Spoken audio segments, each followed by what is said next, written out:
Hello and welcome to Indus News live from Islamabad. I'm Jawad Tehami and these are the headlines.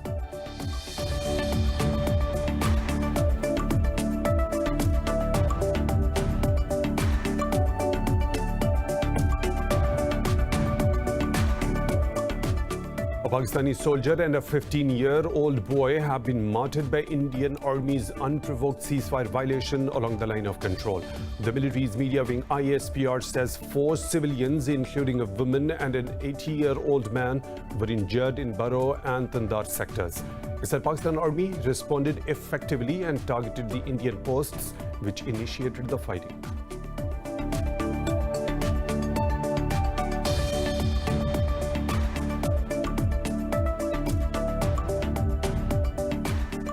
Pakistan's Foreign Minister Shah Mahmood Qureshi has once again warned against the spoilers of the Afghan peace process. Addressing a conference in Islamabad, Qureshi said negotiations are the only solution to the Afghan conflict. In his address, Chairman of the Afghan High Council for National Reconciliation, Abdullah thanked Pakistan for its efforts for Afghan peace.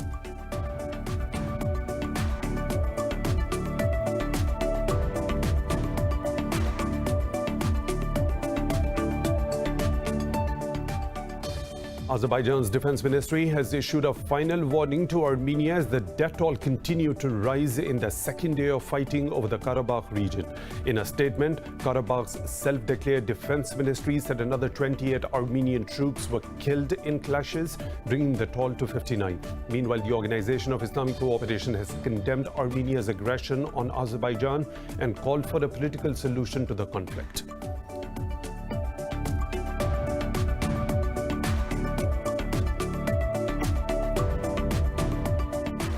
The global number of COVID-19 deaths has topped 1 million, while 33.2 million people have been infected. The deaths in the US, India and Brazil make up nearly half the total fatalities. In Pakistan, 8 more people have died from the virus overnight, taking the toll to 6,474 with over 311,000 cases.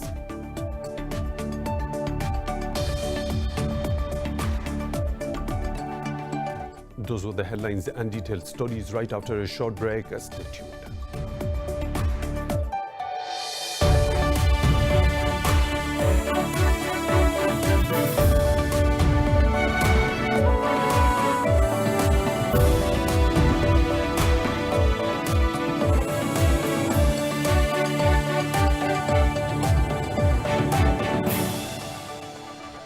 Welcome back, and now for the news in detail. A Pakistani soldier and a 15-year-old boy have been martyred by Indian Army's unprovoked ceasefire violation along the line of control. The military's media wing, ISPR, said 4 civilians, including a woman and an 80-year-old man, were injured. It said the Indian troops deliberately targeted civilian population in Baro and Tandar sectors. ISPR said Pakistan Army responded effectively and targeted the posts, which initiated the fighting.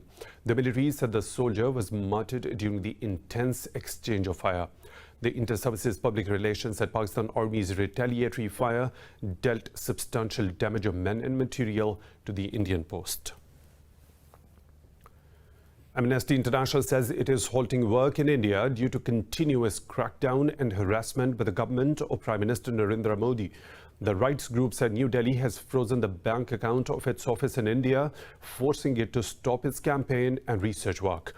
Amnesty said agencies have been targeting it for calling for government's accountability over human rights violations in occupied Kashmir.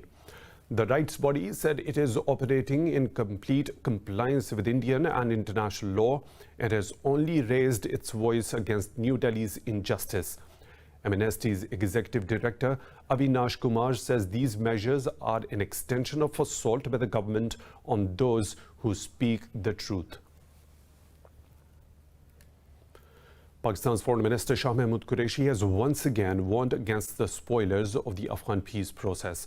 Addressing a conference in Rawalpindi, Qureshi said negotiations are the only solution to the Afghan conflict. Qureshi said peace in Afghanistan is vital for Pakistan and regional stability. He says ceasefire is necessary for the peace, saying only Afghans can determine future of Afghanistan. In his address, Chairman of the Afghan High Council for National Reconciliation, Abdullah thanked Pakistan for its efforts for the Afghan peace. He said there are no winners in war and no losers in peaceful settlement. Abdullah said both the countries need to enhance bilateral cooperation in all fields. Azerbaijan's defense ministry has issued a final warning to Armenia as the death toll continued to rise in the second year of fighting over the Karabakh region. In a statement, Karabakh's self-declared defense ministry said another 28 Armenian troops were killed in clashes, bringing the toll to 59. Meanwhile, the Organization of Islamic Cooperation has condemned Armenia's aggression on Azerbaijan and called for a political solution to the conflict. Clashes broke out between Azerbaijan and Armenia on Sunday after shelling by Armenian forces killed 5 civilians inside Azerbaijan's territory. The two sides continue to rain rockets and artillery in the fiercest round of the decades-old conflict in more than a quarter of a century. Azerbaijan has claimed capturing strategically important locations in the disputed region. The international community has called for an end to hostilities and settlement of the differences through dialogue. Iran's Foreign Minister Javad Zarif has slammed the UK, France, Germany and the US for pressuring Tehran on human rights abuses.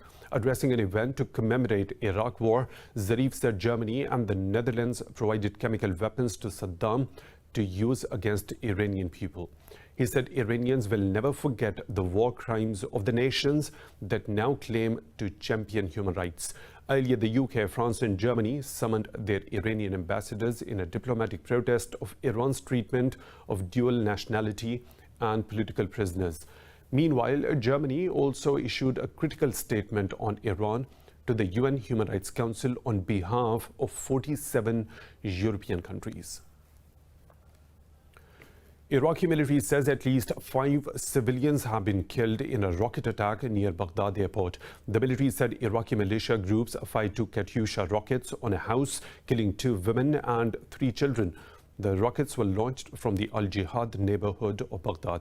The military accused criminal gangs and groups of outlaws of seeking to create chaos. It said Prime Minister Mustafa al-Kadhimi had ordered the arrest of the perpetrators. Rockets often target the American embassy in the capital and the US troops present in Iraqi bases. In the past few months, at least 39 rocket attacks targeted American interests in Iraq.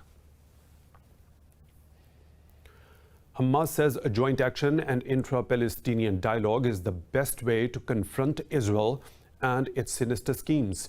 In a statement issued on the occasion of the 20th anniversary of the Al-Aqsa Intifada, Hamas rejected any agreement on normalizing ties with Israel. The statement said Palestinians will never stop claiming and fighting for their rights.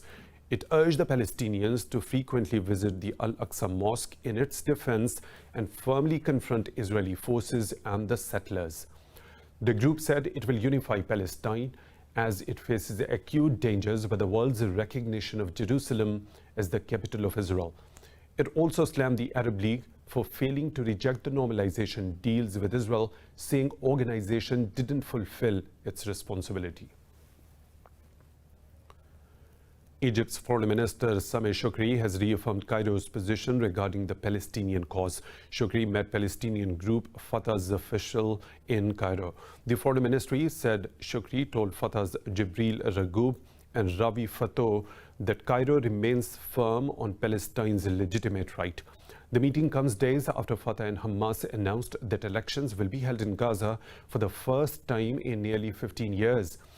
Egypt has long supported establishing an independent Palestinian state based on the 1967 borders with East Jerusalem as its capital. The United Nations has praised the positive and proactive attitude of opposing parties in Libya during their talks in Egypt. In a statement, the UN support mission in Libya said it has facilitated the talks in the framework of the ongoing 5+5 Joint Military Commission. The UN mission also expressed gratitude to the Egyptian government for making the talks possible. It said the UN expects the outcome of these face-to-face meetings will be mainstreamed into the Joint Military Commission. Earlier in June, virtual meetings of the UN-backed Government of National Accord and the Eastern-based army were held under the auspices of the mission. In the US, the only police officer charged in the Breonna Taylor's case has pleaded not guilty on 3 counts of wanton endangerment. Former detective Brett Hankison entered his plea during an audio conference call before Jefferson County Circuit Court Judge Ann Bailey Smith. Judge Smith ordered Hankison to not possess any guns after his lawyer argued his client may need weapons for self-defense. The other 2 officers were not charged after Kentucky's Attorney General Daniel Cameron concluded their use of force was justified. A grand jury indicted only Hankison with endangering Taylor's neighbors during the botched March 13 raid on her apartment. South Korea says its fisheries official killed at the Korean waters last week was trying to defect to North Korea. At a briefing, South Korea's Coast Guard inquiry chief said the claim was based on military intelligence, analysis of tidal current, and other circumstantial evidence. The official said the tidal current on September the 21st suggests the victim could not have reached where he was found unless he swam to get there. He said the North Korean authorities were aware of the official's personal credentials such as his name, age, hometown, and height. The official said an accident or suicide is very unlikely as the official was wearing a life jacket, but the investigators are not ruling out such scenarios. Earlier, Pyongyang said it shot at a man intruding into the North's waters and burned the floating material carrying the man in an attempt to contain the spread of COVID-19. French President Emmanuel Macron has pledged pragmatic European support for the people of Belarus. Macron said this after meeting Belarusian opposition leader Svetlana Tikhanovskaya in Lithuania's capital city of Vilnius. Macron said the 2 sides had a very good discussion and France will do its best for Belarusians. Tikhanovskaya said Macron has promised to hold negotiations with Minsk for the release of the political prisoners. She fled Belarus after the August election that the opposition alleges is rigged. Hungary has demanded the resignation of the European Union's Vice President Vera Jourova over her critical remarks about the country. In a letter to EU President Ursula von der Leyen, Hungarian Prime Minister Viktor Orban rejected the criticism. Jourova had remarked that a sick democracy is being built in Hungary. She said Hungarian nationals are not in a position to form an independent opinion. Orban termed the words as insulting and unacceptable, asking Jourova to step down. It's time for a short break. We'll be back with more stories. Stay tuned.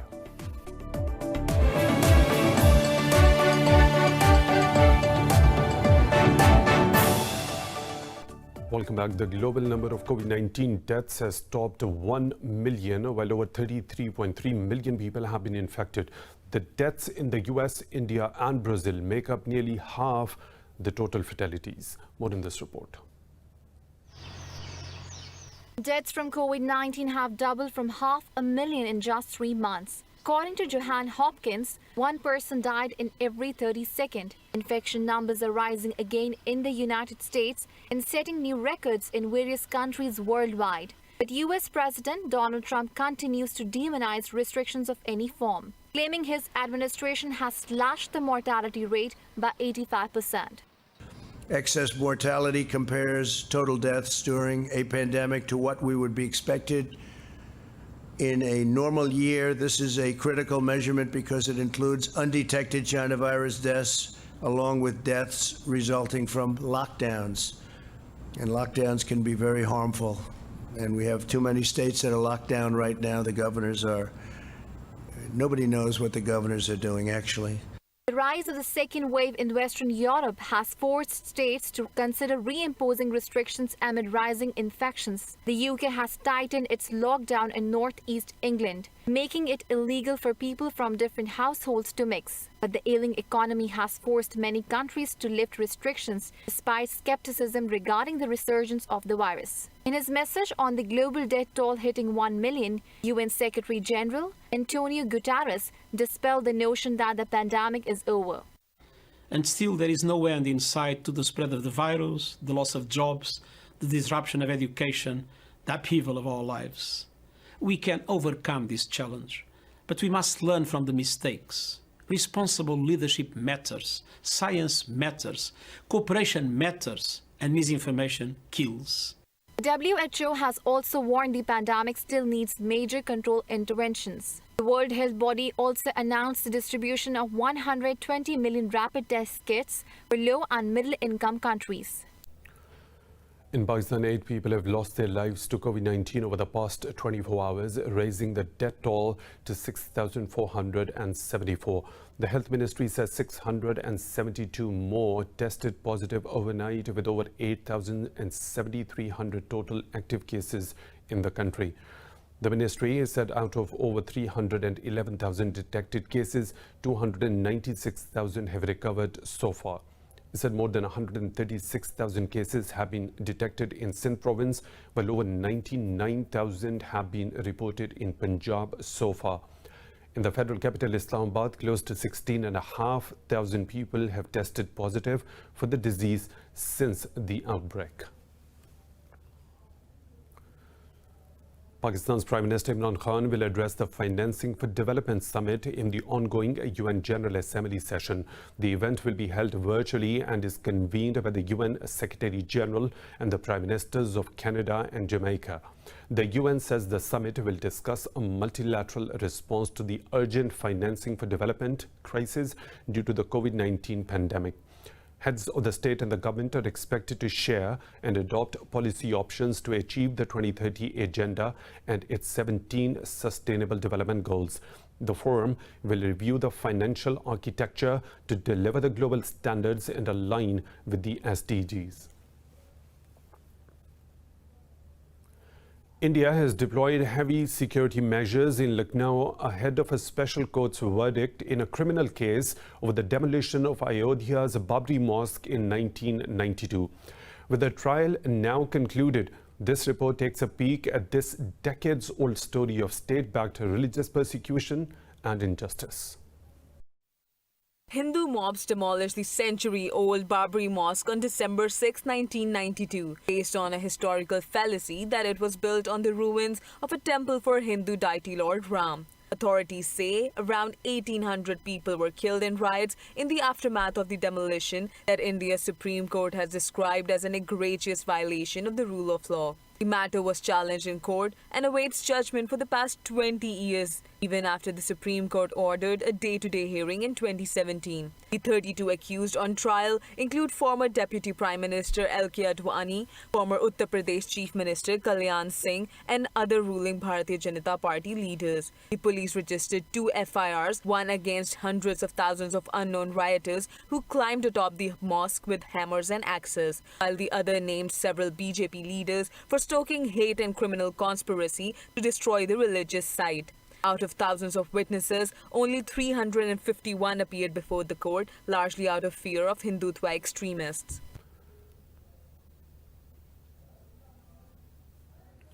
The United States has imposed sanctions on a Cuban company controlled by the military. In a tweet, Secretary of State Mike Pompeo said AIS funds government's oppression at home and interference in Venezuela. He said the company skims money from remittances of Cubans. Pompeo added the fresh sanctions will reduce the government's capacity to repress its own people. Last week, Washington restricted the import of cigars and liquor from Cuba. 3 people have been killed in the raging fire in Northern California, which has destroyed 146 buildings and charred 31,000 acres of land. California Governor Gavin Newsom said a separate blaze, glass fire in Napa Valley has grown to 11,000 acres overnight. California Department of Forestry and Fire Protection said over 70,000 residents have been advised to evacuate. More than 1,000 firefighters are battling the glass fire as authorities investigate the cause of the blaze. Pacific Gas and Electric Company says over 100,000 homes and businesses have suffered power outages across Northern California since Sunday. A substantial number of structures have been damaged, wineries and other structures in and around the area. Familiar evacuation orders and challenge right now that's been made more acute because of overnight winds. Those winds will maintain themselves. They'll begin to dissipate later in the afternoon, stabilize overnight, which should help with our efforts to take advantage of those conditions and move to advance our containment efforts. This year's fire season in the U.S. has killed 29 people in California over the past 30 days, while 10 have died in Oregon and Washington. Now moving on, the death toll from flooding in Sudan has risen to 138. Interior Ministry says 56 people have been injured in the heavy downpours, while more than 600,000 have been displaced. The ministry added more than 100,000 homes have been partially or completely destroyed due to floods. Earlier this month, Sudan Security and Defense Council declared a national state of emergency for 3 months. A designer in Thailand is throwing his support for the pro-democracy movement through his new version of school uniforms. More about his new school collection in this report. In Thai classrooms, showing a rebellious or creative streak through what you wear is difficult. School uniform rules are strict down to how pupils' hair should be cut and the type of socks and shoes they are allowed to wear. But as students around the country push back against what they call archaic rules and join a broader pro-democracy movement, a young clothing designer is throwing his support behind them in a colorful way. Kim Tanspoon has taken the typical uniform for girls and boys and blown them up into exaggerated versions with huge collars and sleeve ruffles. The uniform is not an indication that tells how students will turn out in the future. You can't just use the outdated values to say that a student is good because they follow the correct attire. If they're not properly dressed, the student would be deemed unruly and bad. You can't measure them like that. His collection, called Rule Breakers, is based on the Dowdy uniform that is made to order and can be worn by anyone. But his creations are not just for fashion, in hopes that his designs will also help change the mindset of people. In the end, the uniforms that break away from traditional structures, although they still resemble uniforms, they are creative. I want to support kids so they can be as creative as they can. His out-of-the-box designs have caught the attention of intimate women's apparel brand, Work, and they now are collaborating to create a ready-to-wear uniform. The exclusive collaboration has just been launched in June, with prices ranging from $100 to $475 a piece.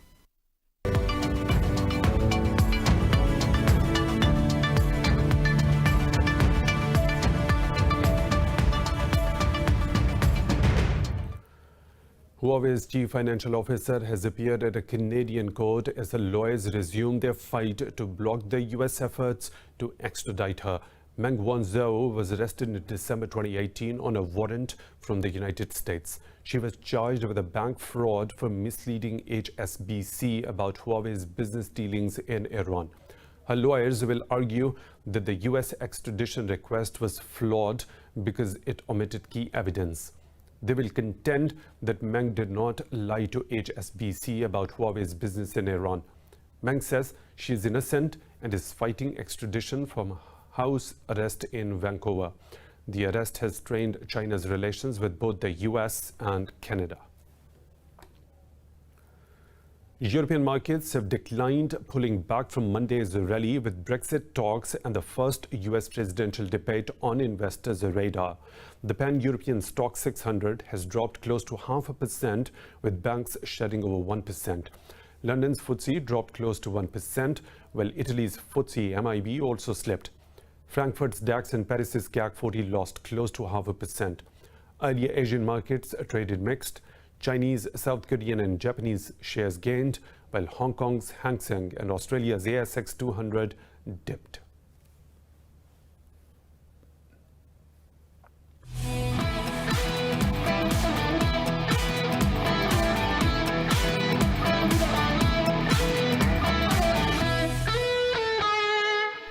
In the English Premier League, holders Liverpool beat Arsenal by 3-1 at an empty Anfield as they maintained their winning start to the season. Reds have extended unbeaten run at home to 61 games, while Arsenal have gone 28 matches without a win away against the Big Six. The visitors led through an Alexander Lacazette goal in the 25th minute, but the champions immediately struck back. Sadio Mane and Andy Robertson struck 6 minutes apart as the Merseysiders went into the break with their noses in front. Deprived of possession, the Gunners toiled in search of an equalizer before Liverpool's Diogo Jota sealed the win with a late volley on his debut. The two sides will meet once again at Anfield for the Carabao Cup fourth round tie on Thursday.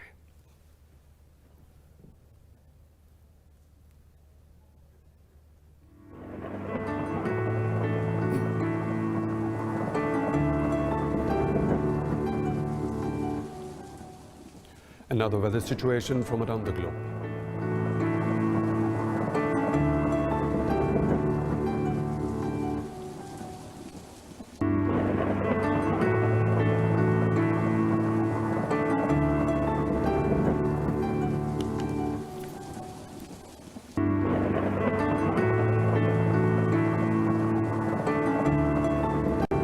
And that's all for now. For the latest updates, you can follow us on social media at Indus News.